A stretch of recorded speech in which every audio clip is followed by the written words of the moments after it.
They told us Snow White lived happily ever after, that the queen was defeated, the mirror was silenced, and the forest finally let her go.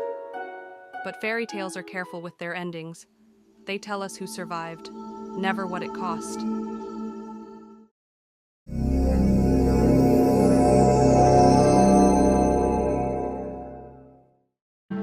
They told us the queen hated Snow White. That jealousy made her cruel. That beauty made her a target. But hatred is loud, and what the queen felt was quiet.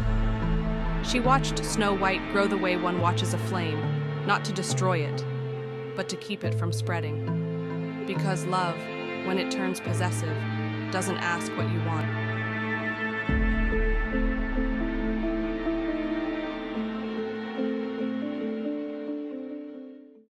When Snow White was young, the queen did not raise her voice. She raised her expectations. Slowly, my dear, you'll spill it if you rush.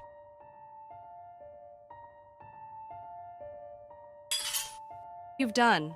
I'm sorry, Snow White cried out. Lucille caught herself. She didn't want Snow White to sense her irritation. Lucille smiles while fixing her wrinkled dress. There's nothing to apologize for. I just want you to be careful.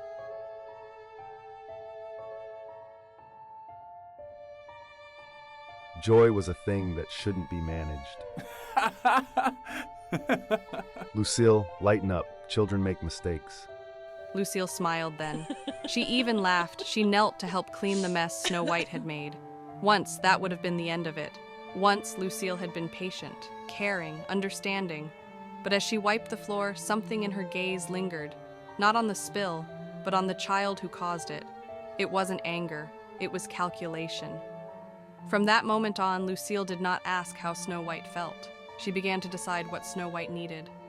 The next morning, Snow White woke earlier than usual. She walked more slowly through the halls. She carried her cup with both hands. She did not spill a drop. She asked. Lucille's voice was calm. She was careful with her words. Did I do it right this time? Snow White nodded quickly. I didn't rush. Lucille noticed that too. There was a pause, the kind that made a child wait, unsure of what came next. I didn't want to make another mess. Lucille stepped closer then. Not to correct her, but to adjust the cup slightly, as if the moment belonged to her now. Mistakes aren't always loud, Snow White. Some are quiet and linger. I will try harder.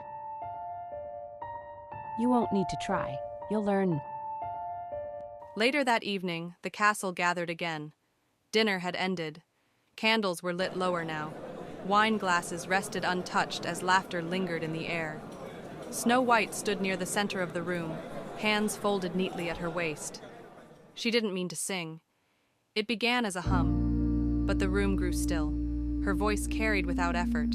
Heads turned. Smiles spread. She's grown so much, someone whispered. She sounds like a lady now. She's typically not a young lady. She is still a child. But her voice for once was not noticed. It's like everyone was in a trance. They were lost in the moment. Snow White blushed, unsure where to look, yet continued, encouraged by the warmth around her. The king laughed softly, pride unmistakable in his eyes. He watched her the way fathers do when they realize their child is no longer just a child. Applause followed, gentle at first, then fuller. And that was when Lucille noticed.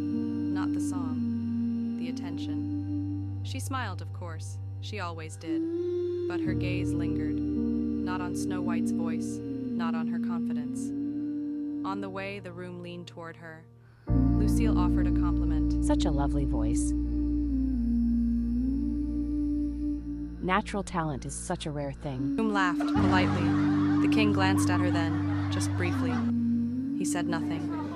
Lucille lifted her glass, toasting the moment. But her smile did not reach her eyes, because for the first time, the room was not looking at the queen, and Lucille never forgot that feeling.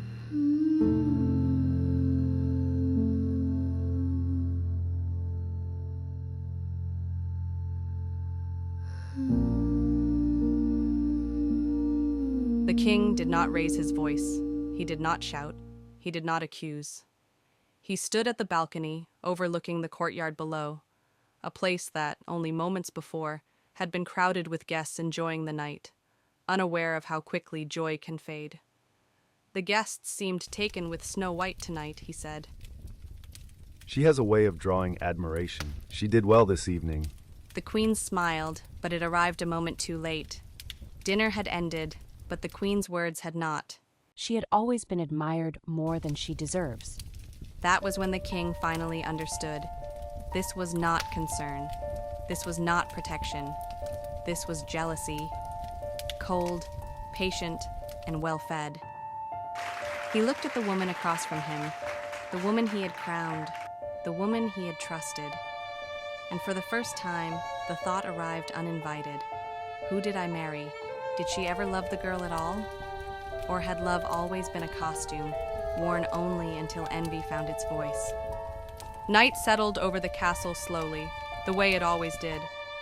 Not with noise, but with silence. The halls were empty now, torches burned low. Footsteps echoed where laughter had been only hours before. Somewhere in the castle, a door opened, then closed again.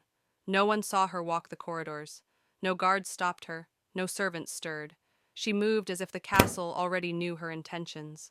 Past tapestries, past sleeping chambers, past doors that should have stayed closed. She did not hurry. She knew exactly where she was going. At the far end of the hall, one door remained untouched by the night.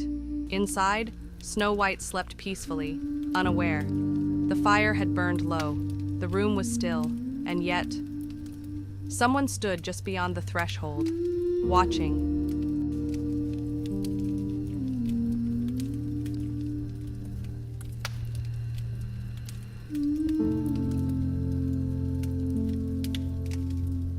I saw you.